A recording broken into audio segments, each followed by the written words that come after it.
Oh, hi there guys, Russell Runner here. Just finished another 20-mile run, you know, sweating a little bit there, not too bad. Now, obviously you know I'm the winter record holder for the Paddy Buckley round.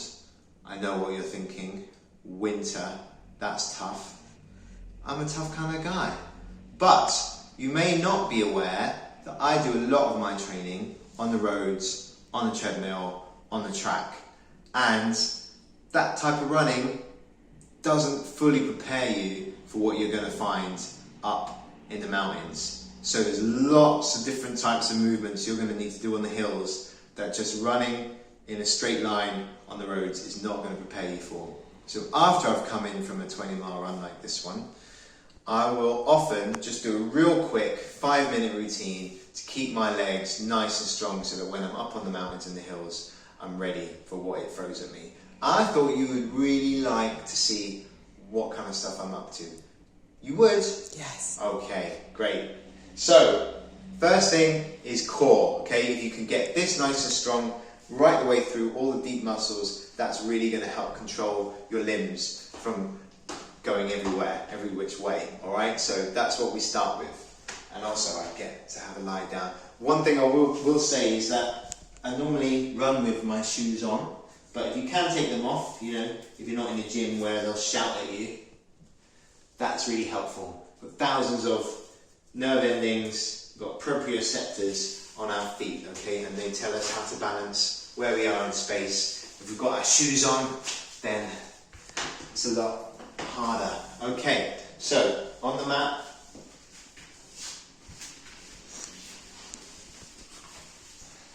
Now what I'm looking at is this arch under my lower spine, and I want to close that. So I put my fingers on my hip bone, my thumb on my rib, and I close that distance. So I'm closing that, and now I can't put my hand underneath my back. And in that position I lift my left leg up and I straighten it out. But the work is done here. The leg is loose, the core is doing the work. So I'll be doing 10 on each side.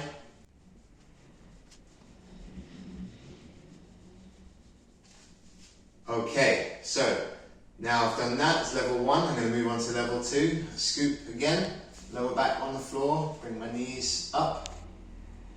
Now, the legs stay loose, the work is being done in here. Trying to keep all of this nice and relaxed. 10 of these. Keeping your knees at a 90-degree angle. Okay. And then level 3, same again. I want to scoop my lower back, my lumbar region onto the ground, and then keeping everything up here relaxed, I bring my knees up and straighten it out this time. So it's harder. Each exercise is progressively harder. Okay. Real quick test that I like to do for myself when I get up. If I can keep my feet planted on the floor and lift myself up without using any momentum, then I know my abs are quite strong. Feet did just come off about 0.5 millimeter there. You probably wouldn't notice. But yes, if you can do that, you've probably got strong abs. If you can't do that, you can definitely do more on your abs. So, moving on to kettlebell. Kettlebell is great because you don't need big weights that clog up your space and annoy your family. Tiny little thing. This one here I've got is 20 kilos. Get the one where the weight works for you. So for me, about 1/3 of my body weight I find really helpful. Goblet squats, much better than the barbell squat because you need to balance yourself and it forces you to be symmetrical. So if you have a chair behind you, you're not going to sit on it, but it's just going to tell you that you're in the right position. So you're trying to sit back so your butt touches the chair and then stand back up again. You get this nice and cozy right in the middle of the chest, your feet pointing slightly outwards, nice and wide, and then you bend your bum back, touch the chair and up. You make sure at the top you really scoop your hips back underneath you.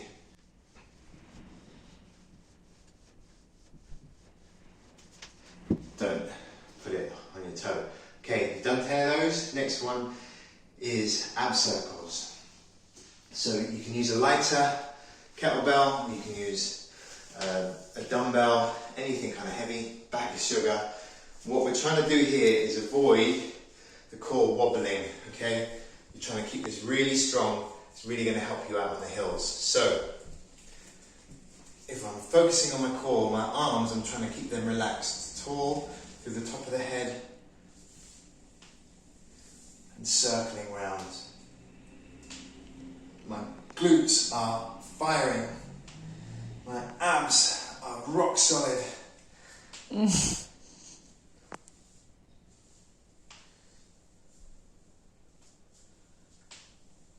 I'll just do 4 or 5. If I feel my shoulders and my arms starting to ache, then that's enough. I don't want to get too big, too strong here. It's really here that I'm focusing on. And holding on to this one. Next one I'm going to do is just a great workout for your abductors and your adductors. Okay, so I just put this behind my head like so. Real simple. These do not get used very much at all for road runners, people who run in a straight line, but you need these a lot out on the hill. Every time you slip, you need to save yourself. When you make a quick turn, jump to a rock. So you just start real easy. Clicking away. Yeah, lots of clicks. I feel that in my abductors there. If you feel that's okay, you can start to bring your toes up and go a bit deeper.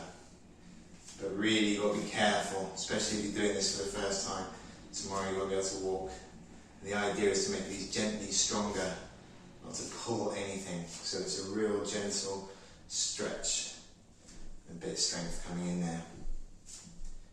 Okay, the next one is pistol squat, which is a great squat. You don't even need the weight, it's just so good. On one foot, strengthens up right away up your back, right the way through the leg. Also really good for balance and flexibility, so it's a great exercise. The only problem is it's tough. So a chair like this to start with, you want to put one foot in front of you and then you want to sit back. You want to try not to actually sit on the chair. I'm trying not to let my knee cave in and trying to stand up. Full balance at the top. When you get better at this, you can have a smaller box behind you.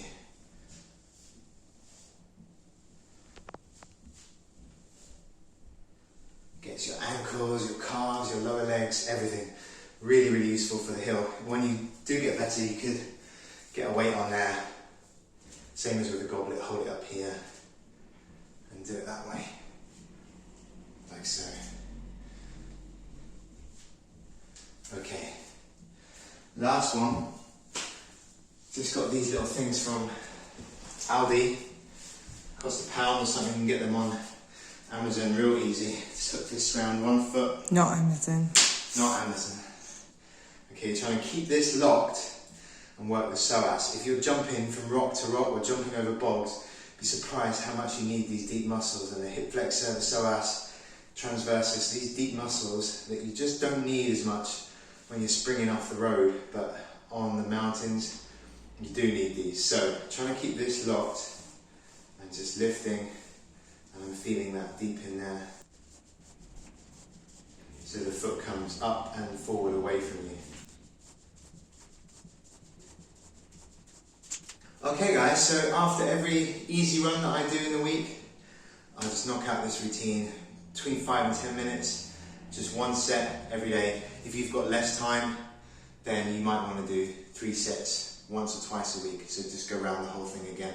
But that has really helped me strengthen up my legs and my whole body so that when I get out on the mountains, nothing comes as a shock. I don't twist an ankle or get injured. Hope that helps guys. See you next time.